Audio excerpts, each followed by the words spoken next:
Hello good morning बच्चों, welcome back in एनामस classes. बेटा मैं आपको इस वीडियो में TV class 8 maths chapter number 8 polynomials इसके ब्रेन टीचर का क्वेश्चन नंबर 4 कंप्लीट कराने जा रही हूँ। बेटा क्वेश्चन नंबर 4 में केवल 2 ही पार्ट हैं, तो दोनों पार्ट जल्दी से हम कंप्लीट कर लेते हैं। देखिए क्वेश्चन नंबर 4 में क्या बोल रहे हैं, फाइंड वेदर और note the first polynomial is a factor of the second polynomial. आपको यहाँ पर ये फाइंड करना है कि फर्स्ट पोलिनोमियल जो है सेकंड पोलिनोमियल का फैक्टर है कि नहीं है। बेटा हमें कैसे पता लगता है कि कोई भी पोलिनोमियल दूसरे पोलिनोमियल का फैक्टर है या नहीं है? जब हम उसको डिवाइड कर लेते हैं ना, अगर रिमाइंडर इज इक्वल टू 0, अगर रिमाइंडर की वैल्यू 0 आती है, इसका मतलब होता है वो पोलिनोमियल दूसरे पोलिनोमियल का फैक्टर है। अदरवाइज अगर रिमाइंडर कुछ और बचता है 0 के अलावा, तो इसका मतलब वो फैक्टर नहीं होता। तो ये तो डिवाइड करने के बाद ही पता चलेगा कि रिमाइंडर क्या बचता है। तो सबसे पहले डिवाइड करके देख लेते हैं। डिवाइड करने से पहले हमें क्या करना है, जो कि हर वीडियो में आपको बोलती आ रही हूँ, हमें चेक करना होता है जो हमें डिवाइजर और डिविडेंड दिया वो स्टैंडर्ड फॉर्म में लिखा हुआ कि नहीं लिखा हुआ। स्टैंडर्ड फॉर्म में लिखा नहीं लिखा मैं आपको बहुत बार बता चुकी हूँ कैसे चेक करते हैं। फर्स्ट ऑफ ऑल हम वेरिएबल चेक करेंगे।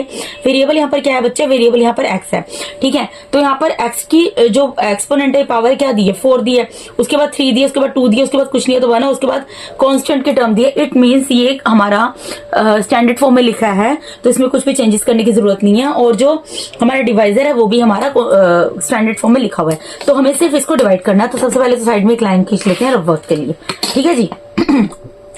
चलो इसको फटाफट से खत्म करते हैं क्वेश्चन को। तो यहां पर देखो बेटा, हमें क्या करना है, हमें 3x प्लस 2 को 3x प्लस 2 से डिवाइड करना है। 3x raise to the power 4 plus 5x raise to the power 3 minus x square plus 13x plus 10 को, ठीक है जी। यहाँ पर फर्स्ट टर्म देखो, फर्स्ट टर्म क्या दी हुई है, फर्स्ट टर्म यहाँ पर दी हुई है 3x raise to the power 4। तो सबसे पहले यहाँ पर लिखेंगे फर्स्ट टर्म इसकी 3x raise to the power 4। इसको डिवाइड करना होता है किससे? यहाँ पर जो फर्स्ट टर्म दी होती है, फर्स्ट टर्म क्या दिया है यहाँ पर 3x दी है, तो देखो 3 से 3 कैंसिल हो जाएगा बेटा। यहाँ पर x raise to the power 4 है, यहाँ x raise to the power कुछ नहीं है, इट मीन्स 1 है। तो जब बेस सेम होता है और डिवाइड का साइन होता है तो पावर्स क्या होती है, सबट्रैक्ट हो जाती है। यानी कि x की पावर 4 में से जब 1 माइनस होगा तो क्या आ जाएगा, x की पावर 3। तो यानी कि जब हमने इसको डिवाइड किया यहाँ पर क्या आ गया, x raise to the power 3 आ गया। तो इसके नीचे तो same term as it is उतर जाती है, ठीक है। उसके बाद हमें क्या करना होता है बेटा, उसके बाद हमें करना होता है ये जो हमारी सेकंड टर्म होती है इसको आंसर से मल्टीप्लाई करते हैं। तो 2 को मल्टीप्लाई करेंगे, एक्स क्यूब आंसर आया उससे, तो इसको मल्टीप्लाई करेंगे क्या आएगा, 2x क्यूब, ठीक है। तो यहाँ पर प्लस में क्या आ गया, 2x क्यूब, क्यूब वाले के नीचे उतर जाएगा, तो इसके नीचे मैंने उतार दिया। उसके बाद लाइन ड्रॉ कर लेंगे। अब ये जो तो टर्म है इन दोनों का कोई साइन है, इट मींस प्लस का साइन है, तो यहाँ पर जो साइन होता है उसका अपोजिट साइन लगाते हैं, माइनस लगा दिया। यहाँ पे जो होता है उसके अपोजिट साइन लगाते हैं, माइनस का लगा दिया। यानी इसके आगे का साइन अब क्या कंसिडर करेंगे हम, माइनस, और इसके आगे का साइन भी कंसिडर करेंगे माइनस इंस्टेड ऑफ प्लस का साइन, ठीक है जी। अब हमारी अगर सेम टर्म्स होती है और अपोजिट साइन होते हैं तो आपस में कैंसिल हो जाती है, दोनों टर्म्स हो गई कैंसिल, ठीक है। इन दोनों को सोल्व कर लो। देखो बेटा एक्स क्यूब तो उतरेगा, यहाँ पर बाकी सब चीजें उतरेंगी, उनको मैं उतार देती हूँ, ठीक है। और यहाँ पर 5 में से 2 को माइनस करोगे, 5 में से 2 को माइनस करोगे तो क्या आएगा, 3 आएगा, ठीक है। 3x क्यूब उतर गया, 5 में से 2 को माइनस किया तो 3x क्यूब उतर गया, क्योंकि प्लस माइनस माइनस होता है, साइन बड़ा नंबर का आता है, ठीक है। तो 5 में से 2 को माइनस किया 3 आ गया, और क्योंकि 5 बड़ा, 5 के आगे प्लस का साइन है तो हमने प्लस का साइन लगा दिया। अब यहाँ पर क्या आया हमारा, 3x क्यूब आया है, 3x क्यूब आया। अब इसको डिवाइड करना है, जो ये हमारा डिवाइजर दिया इसकी फर्स्ट टर्म से फर्स्ट टर्म क्या है, 3x, तो 3 से 3 कैंसिल हो गया। यहाँ पर x की पावर 3 है, x की पावर 1 है, तो पावर सबट्रैक्ट हो जाएंगी। मैंने आपको बहुत बार बताया जब बेस से होता है डिवाइड का साइन होता है तो पावर से एक्सपोनेंट जो होते हैं वो सबट्रैक्ट हो जाती हैं। तो यहाँ पर 3 में से 1 माइनस होगा, x की पावर 2 आ जाएगी।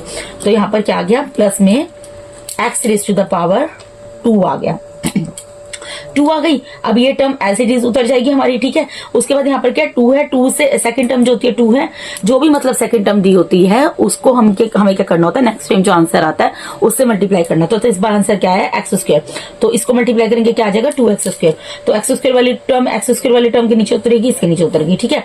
ये दोनों टर्म प्लस की है, इसका कोफिशिएंट कुछ नहीं है, 1 है।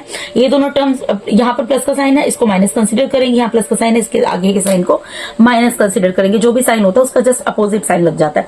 अब ये दोनों टर्म सेम टर्म है और अपोजिट साइन है, तो आपस में क्या होंगी, कैंसिल हो जाएंगी, ठीक है जी। अब ये देखो यहाँ पर एक्स स्क्वायर वाली टर्म है, ठीक है, तो एक्स स्क्वायर उतरेगा प्लस 13x प्लस 10 उतरेगा ही उतरेगा, ठीक है। बस क्या फर्क पड़ेगा बच्चे, यहाँ माइनस देखो, -1 -2, माइनस माइनस क्या होता है, प्लस होता है, तो 3 आ गया और साइन माइनस का आता है, तो -3x स्क्वायर यहाँ पर आ गया इस तरीके से। अब हमारे पास यहाँ पर क्या टर्म आ गई, फर्स्ट टर्म -3x स्क्वायर। तो अब हमें क्या करना पड़ेगा, माइनस 3x² को यहाँ के फर्स्ट टर्म 3x इससे डिवाइड करेंगे, 3 को 3 से कैंसिल कर देंगे, ठीक है, माइनस तो आएगा ही आएगा, यहाँ पे x की पावर 2 है, x की पावर 1 है, बेस सेम है, डिवाइड का साइन है, पावर्स जो होती हैं सब्ट्रैक्ट हो जाती हैं, तो क्या आएगा -x, तो यहाँ पर क्या आ जाएगा -x, और यहाँ पर क्या होगा, सेम टर्म उतर जाएगी, क्या है -3x²। अब यहाँ पर जो आंसर आता है 2 आया, जो भी यहाँ पे सेकंड टर्म है डिवाइजर की, उसको क्या करना, आंसर से मल्टीप्लाई करना, आंसर क्या आया -x, तो -2x आ जाएगा, -2x को क्या करोगे 13x के नीचे लिखोगे, जो वेरिएबल है जितने पावर वाले उसी के सेम टर्म के नीचे जाती है, जैसे यहाँ पर x की पावर 1 है तो x की पावर 1 वाला x की पावर 1 के नीचे जाएगा, स्क्वायर वाला स्क्वायर के नीचे जाता है, क्यूब वाला क्यूब के नीचे जाता है, ठीक है, जितनी पावर होती है उसके अकॉर्डिंग जाता है। ये दोनों माइनस का साइन है, यहाँ पर माइनस का साइन है तो इसके आगे के साइन को प्लस का कंसीडर करेंगे, यहाँ माइनस का साइन है, इसके आगे के साइन को हम प्लस का साइन कंसीडर करेंगे। अब ये सेम टर्म है, अपोजिट साइन ना आपस में कैंसिल हो जाएंगे, ठीक है।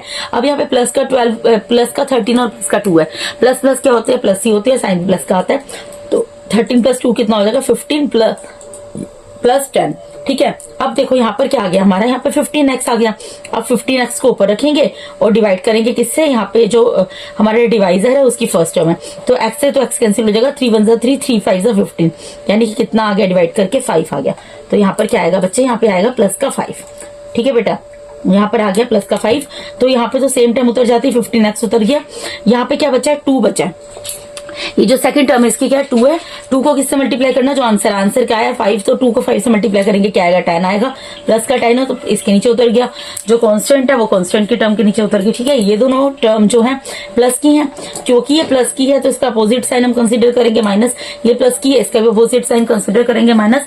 तो यहाँ पर देखो अगर आप ध्यान दो ये दोनों सेम टर्म है, ये दोनों सेम टर्म है और साइन अपोजिट है कैंसिल हो गई, ये दोनों सेम टर्म है साइन अपोजिट है कैंसिल हो गई, आंसर क्या आ गया, यहाँ पर आंसर आ गया, अब रिमाइंडर क्या आ गया आपका 0 आ गया। अब क्योंकि यहां पर हमारा रिमाइंडर जो है 0 आ गया तो हम क्या लिखेंगे, since remainder is equals to 0 therefore the first polynomial, first polynomial क्या है यहां पर 3x + 2 ये लिख दिया, is a factor of the second polynomial। बेटा वो तो फर्स्ट और सेकंड पोलिनोमियल इसलिए बोल रहा है क्योंकि वो अलग अलग क्वेश्चन में अलग अलग फर्स्ट और सेकंड पोलिनोमियल की वैल्यू है ना, लेकिन आप वैल्यू भी लिख कर दिखा देना, ठीक है, या ऐसे भी लिख दोगे तब भी छोड़ दोगे कोई दिक्कत नहीं है, लेकिन लिख दोगे तो और भी अच्छा है। Therefore the first polynomial जो ये है is the factor of the second polynomial। second polynomial क्या है 3x⁴ plus 5x³ minus x² plus 13x plus 10 answer. क्योंकि यहाँ रिमाइंडर 0 आया है इसलिए फर्स्ट पोलिनोमियल जो है वो सेकंड पोलिनोमियल का यहाँ पर क्या है फैक्टर है, यही बताना था ना हमें, हमने इसके फर्स्ट पार्ट कंप्लीट कर दिया। अब इसके सेकंड पार्ट में मूव करते हैं, इसके 2 ही पार्ट है केवल। सबसे पहले इसके लिए एक लाइन खींच लेते हैं और वर्क के लिए यहाँ पर, ठीक है बेटा। अब इसको चेक करेंगे कि स्टैंडर्ड फॉर्म में है कि नहीं है। हमें यहाँ पर वेरिएबल कौन सा दिया, हमें वेरिएबल दिया हुआ है एक्स, ठीक है, वेरिएबल एक्स दिया है, तो यहाँ पर x⁴ है, x⁴ है, x⁴ है, x⁴ कुछ नहीं है तो 1 है और लास्ट में कांस्टेंट टर्म है, यानी कि हमारा जो वेरिएबल है उसकी पावर्स ये एक्सपोनेंट क्योंकि डिक्रीजिंग ऑर्डर में दी हुई है, इट मीन्स इसको स्टैंडर्ड फॉर्म में ऑलरेडी लिखा हुआ है, इसमें कुछ भी चेंजेस करने की आपको कोई जरूरत नहीं है, ठीक है। तो इसको सिंपल आपको डिवाइड करना है, तो किससे डिवाइड करना है x² + 1 से, ये भी स्टैंडर्ड फॉर्म में लिखा हुआ है, किसको करना है वो लिख रही हूं मैं, जो पोलिनोमियल दिया हुआ है,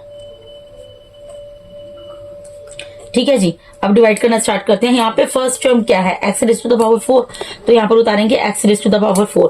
यहाँ की फर्स्ट टर्म क्या है, यहाँ की फर्स्ट टर्म है x², ठीक है, इसको x² से डिवाइड करेंगे। देखो बेटा जब सेम टर्म होती है डिवाइड का साइन होता है तो पावर्स जो होती हैं या एक्सपोनेंट होते हैं वेरिएबल के वो सब्ट्रैक्ट हो जाते हैं, तो 4 में से 2 सब्ट्रैक्ट हो गया, x² आएगा, पावर 2 बचेगी, ठीक है। यहाँ पर सेम टर्म उतर जाएगी, x⁴ है उसके नीचे x⁴ उतर जाएगा। उसके बाद यहाँ पर जो डिवाइजर दिया होता है इसकी सेकंड टर्म होती है, उसको आंसर से मल्टीप्लाई करते हैं। सेकंड टर्म क्योंकि 1 दी है, 1 को हम किसी भी चीज से मल्टीप्लाई करेंगे तो वही टर्म आ जाएगी, तो 1 को x² से मल्टीप्लाई मल्टीप्लाई किया, एक्स स्क्वायर आ गया। अब एक्स स्क्वायर वाली टर्म आप एक्स स्क्वायर के नीचे उतारोगे, यहां मत उतार देना है, क्यूब वाली है, ठीक है। और इसका कोफिशिएंट कुछ नहीं है तो टेक इट्स कोफिशिएंट एज 1। किसी भी चीज का कोफिशिएंट कुछ नहीं है तो 1 ले सकते हो, क्योंकि 1 को हम किसी भी नंबर से मल्टीप्लाई करते हैं, वेरिएबल से मल्टीप्लाई करते हैं तो वही चीज आ जाती है। अब ये दोनों इनके आगे कोई साइन नहीं है तो प्लस का साइन है। अब क्योंकि यहाँ प्लस का साइन है, इसके आगे के साइन को माइनस कंसिडर करेंगे, यहाँ प्लस का साइन है, इसके आगे के साइन को माइनस कंसिडर करेंगे। ये दोनों टर्म सेम साइन है, अपोजिट साइन है, सेम टर्म है, अपोजिट साइन है, तो कैंसिल हो गया आपस में, ठीक है। यहाँ पर क्या रह गया, यहाँ ऊपर से उतरेगा -3x³। अब इन दोनों को सोल्व कर लो। यहाँ पे देखो -4 है, -1 है, माइनस माइनस क्या होता है, प्लस होता है, तो 4 और 1 प्लस हो जाएगा, और साइन माइनस का आता है तो माइनस का साइन आ गया, तो -5x² + 3x + 2 उतर गया, ठीक है बेटा। उसके बाद यहाँ पर क्या टर्म बनी है हमारी, फर्स्ट टर्म क्या है, -3x³। तो -3x³ को यहाँ पर हमने ऊपर रखा, ठीक है। उसके बाद यहाँ पर x² को रखा। अब देखो माइनस तो उतरेगा, 3 तो उतरेगा। यहाँ पर x की पावर 3 है, x की पावर 2 है, तो 3 में से 2 माइनस होगी, कितनी पावर बच जाएगी, 1 बच जाएगी, -3x बचेगा। तो यहाँ पर मैं लिख देती हूँ -3x, ठीक है। और ये टर्म एज इट इज उतर जाएगी बेटा नीचे, ठीक है। अब 1 जो है 1 है, सेकंड टर्म इसकी 1 -3x से मल्टीप्लाई होगा, तो ऑब्वियसली 1 किसी भी चीज से मल्टीप्लाई होगा, जिस चीज से मल्टीप्लाई हो रहा है वही चीज आ जाएगी, तो -3x आ जाएगा। फिर भी मैं आपको लिखकर दिखा रही हूँ यहाँ पर। अब -3x किसके नीचे उतरेगा, x वाले टर्म के नीचे उतरेगा, उतार दिया, ठीक है। अब इसके आगे का साइन बेटा माइनस है, तो इसको प्लस कंसिडर करेंगे, ये माइनस है, इसको प्लस कंसिडर करेंगे, ठीक है। अब ये देखो माइनस प्लस है, सेम टर्म है, तो कैंसिल हो गई, ठीक है। यहाँ पे क्या उतर गया, ऊपर -5x² उतर गया, ये +3x और +3x, +3 + 3 क्या होता है, +6 होता है, और x उतरेगा, प्लस में 2 उतर गया। अब यहाँ पर फर्स्ट टर्म क्या आ गई, -5x²।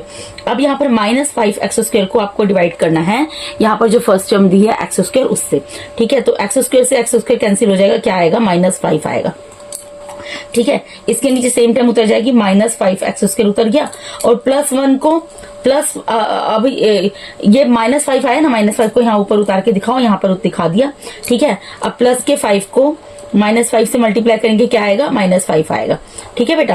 तो -5 कहाँ उतरेगा, -5 -2 के +2 के नीचे उतरेगा, उतार दिया, ठीक है जी। अब इसको सोल्व कर लेते हैं।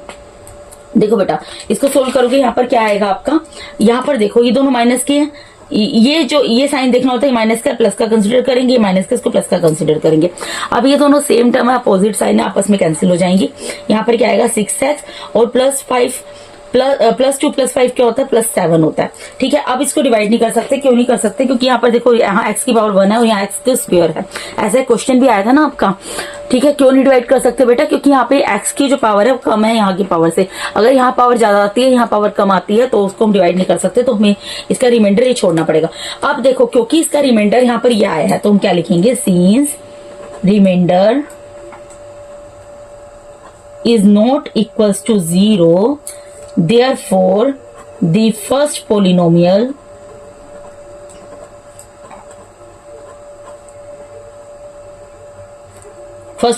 क्या है बेटा, x² + 1 is not a factor of the second polynomial.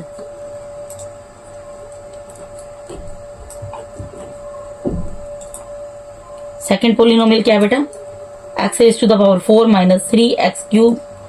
- 4x² + 3x + 2 answer, ठीक है। यही पूछा था ना कि फर्स्ट पोलिनोमियल सेकंड पोलिनोमियल का फैक्टर है कि नहीं, तो मैंने लिख दिया, सो ही हाइड हो गया था, मैं लिख रही थी तो, क्योंकि यहाँ पे रिमाइंडर नॉट इक्वल्स टू 0 आया है, तो इसलिए फर्स्ट पोलिनोमियल जो x² + 1 है वो फैक्टर नहीं है सेकंड पोलिनोमियल जो कि ये दिया हुआ है, ठीक है बेटा।